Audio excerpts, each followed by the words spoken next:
Ah non, mais là, non, c'est trop tard, ça y est. Ça y est, non, faut pas me dire non. Non, je vais mourir, moi. Je vais mourir, là. Salut les mecs, on est ici à la SPA de Gennevilliers. Ils ont très gentiment accepté de nous ouvrir leurs portes le temps d'une journée pour qu'on découvre comment ça se passe dans un refuge animalier. Il y aura des chats, des chiens, des lapins, des lapins, etc. Et puis voilà, on vous emmène avec nous. C'est parti. Bonjour, bienvenue à la SPA de Gennevilliers. Merci. Je vous laisse entrer. C'est ici qu'on reçoit les gens qui viennent adopter, les gens qui viennent aussi abandonner. Nous, on fait remplir d'abord un formulaire, donc, par exemple qui se présente comme ceci pour les chiens.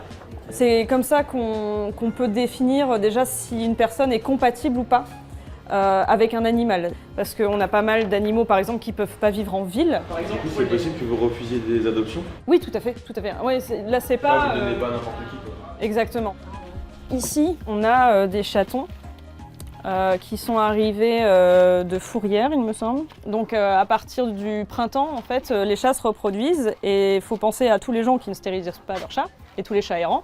Et ça donne ça. Donc là, ça va. Il faut savoir qu'au début du printemps et tout l'été, ici, on est rempli au point de devoir inventer presque des cages. Tous les animaux qui sont sur la structure doivent être vaccinés, stérilisés et identifiés. L'identification, c'est hyper important, donc c'est soit par puce électronique, soit par tatouage, mais le tatouage se fait plus trop. Maintenant, c'est vraiment la puce qui est démocratisée, hein, même en Europe, dans le monde. Admettons, vous n'avez pas identifié votre animal, il se sauve, il n'y a pas de puce, on ne peut pas vous appeler. Et en plus, si quelqu'un récupère l'animal et le fait pucer, légalement, ça devient le sien. Okay, ouais. Ici, c'est ce qu'on appelle les semi-libes, donc c'est semi-liberté. C'est les chats craintifs ou les chats qui ont le FIV. Donc le FIV, c'est l'équivalent du sida chez l'homme. Il suffit que deux chats se battent, le sang se mélange et ils attrapent le FIV, quoi. Et comme ça, on dirait qu'il est pas craintif, quoi. Il est bien, il est dans son... Mais il sait aussi qu'il a la grille, enfin, il est conscient de tout ça.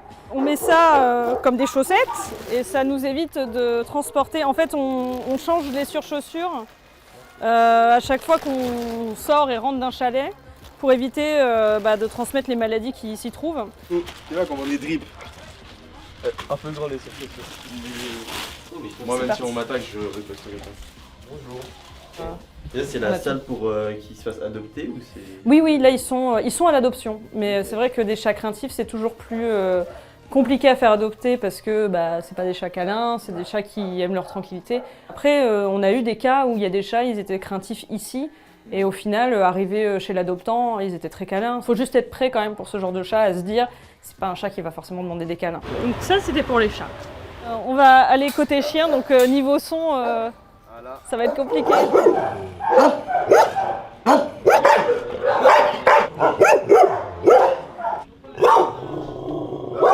Défi de fou, mais je le laisse tranquille, c'est chez lui. Ça arrive malheureusement qu'il y ait des retours.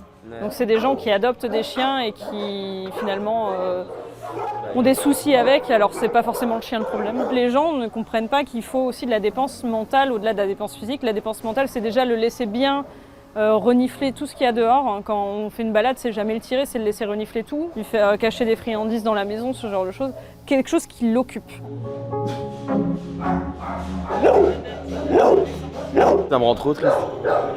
Dans tous les animaux comme ça là. Les bénévoles les sortent tous une fois par jour minimum. Ils ont tous un peu d'enclos, ils ont tous du parc. Certains peuvent aller dans les bureaux, on essaie de faire tourner aussi. Mais c'est hors de question qu'il y ait un chien qui reste une journée entière dans sa cage sans avoir eu un peu de temps de sortie. Mais ça n'a rien à voir avec un foyer. Il n'y a rien qui vaudra une famille. C'est triste, hein, voir tous ces chiens abandonnés sans famille et tout. Alors, surtout, je sais pas eux, mais moi j'ai toujours eu des chiens et tout. Et genre les voir comme ça, aboyer, tout ça et tout, ils sont dans des toutes petites cages et tout, ça rend malheureux un peu. Hein. T'as envie de tous les adopter là. Alors, du coup, je vais vous accompagner au parc et on va prendre avec nous Hercule. Hercule qui est un labrador de 10 ans, qui a été abandonné parce que la famille partait à l'étranger et qu'ils avaient une naissance incessamment sous peu. Il n'a jamais vu de vétérinaire dans ce qu'on sait. On l'a récupéré, il avait des tumeurs au niveau des testicules, ce qui est très dangereux parce que du coup il y a des risques de cancer, ce genre de petites choses. C'était dangereux de le laisser dans cet état, donc nous on a pris l'initiative de l'opérer et d'essayer de le sauver du mieux qu'on peut. Heureusement, il a survécu à l'opération, maintenant ça va très très bien, mais c'est un chien qui en fait n'a jamais vraiment eu de contact humain, qu'attend qu'une chose, c'est de pouvoir jouer, c'est de pouvoir vivre sa vie de chien normalement. Et malheureusement, il en a été pas mal privé. Donc c'est un petit bout de chou, vous allez voir, il a 10 ans, mais dans sa tête, je pense qu'il en a encore 5. Mais vous allez pouvoir prendre un petit peu avec vous, lui faire des petits câlins, tout ça, je pense que ça va lui faire du bien. Ok, trop cool. Voilà. Cool. En route, on va promener Hercule.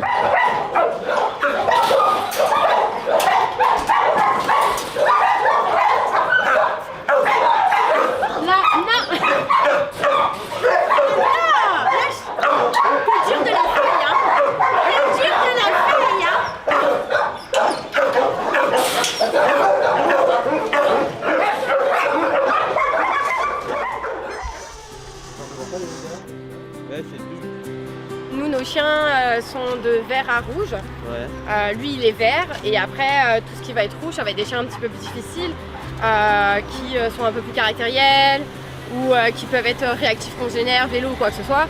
C'est sûr que quand on a des bénévoles qui sont là depuis 2 jours, on va pas leur dire allez, tu nous sois un Rottweiler, hop, on va passer par là. Là, on va faire un petit tour. Chacun votre tour, vous allez pouvoir le prendre un peu en main. L'idée, c'est qu'il reste quand même le plus longtemps possible sur l'herbe. Il n'est pas, surtout là avec la chaleur, le béton ça brûle leur coussinet. Donc là, allez-y. Au premier. Ouais, alors mets bien ta main dans la poignée. Vous avez quand même ça qu'il est refuge Il est arrivé il y a 3 semaines, 1 mois à peu près.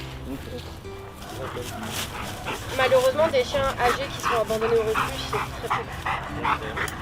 Soit parce qu'il y a des problèmes de santé et parce que ils veulent pas, les gens ne veulent pas prendre en charge la santé. Soit les coups de on part à l'étranger, on déménage, on se sépare. C'est des choses qui arrivent très fréquemment au refuge. Les gens, on a beau essayer de leur expliquer que quand on adopte un animal, c'est pour la vie, c'est jusqu'à la mort. C'est que quand y a quelqu'un qui se sépare, c'est prendre la responsabilité de savoir qui gère l'animal.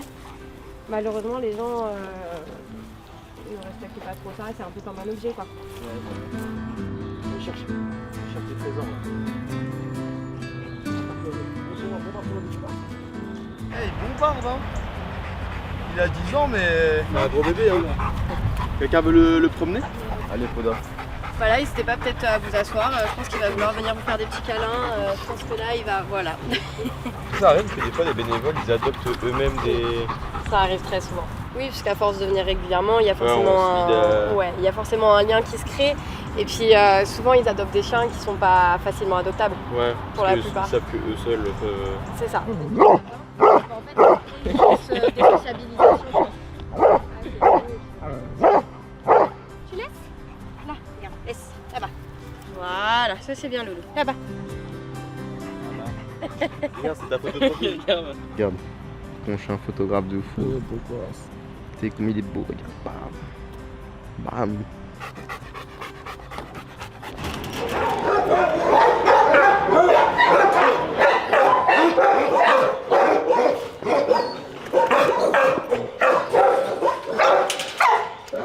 Et voilà.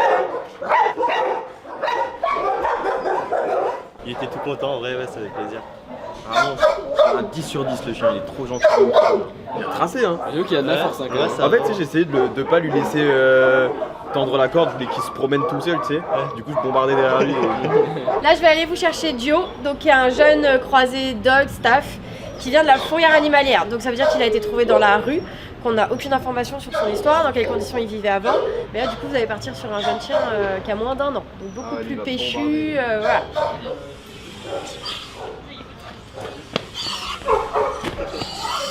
Attends. Bah oui, ça t'apprendra à tirer comme un bourré. Vous le laissez créer le contact et... Oui, bonjour madame. Oui.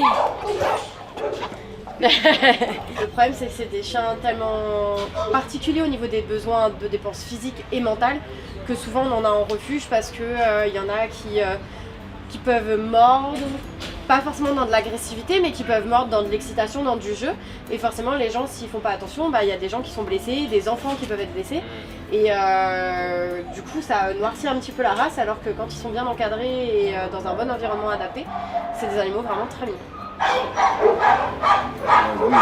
C'est bien ça lui. Ah bah oui, forcément, tu lui en donnes un par un, pas tout d'un coup.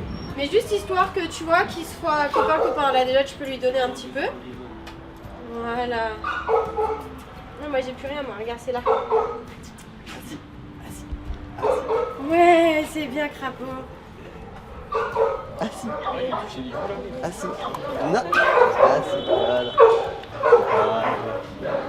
Il est trop gentil en fait. Il mérite une petite famille. Ce petit pépère, en plus, il est jeune.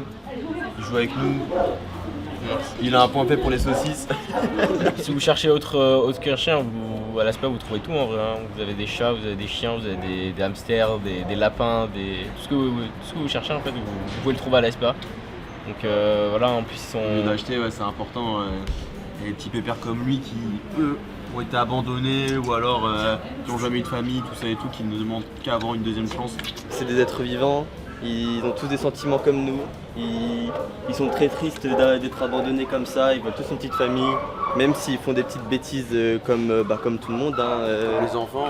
Ouais, voilà, ils méritent tous une seconde chance. Du coup, si vous êtes capable de pouvoir adopter quelqu'un, n'hésitez pas, un animal, que ce soit un chien, un chat ou un lapin, n'hésitez pas, ils demandent que ça.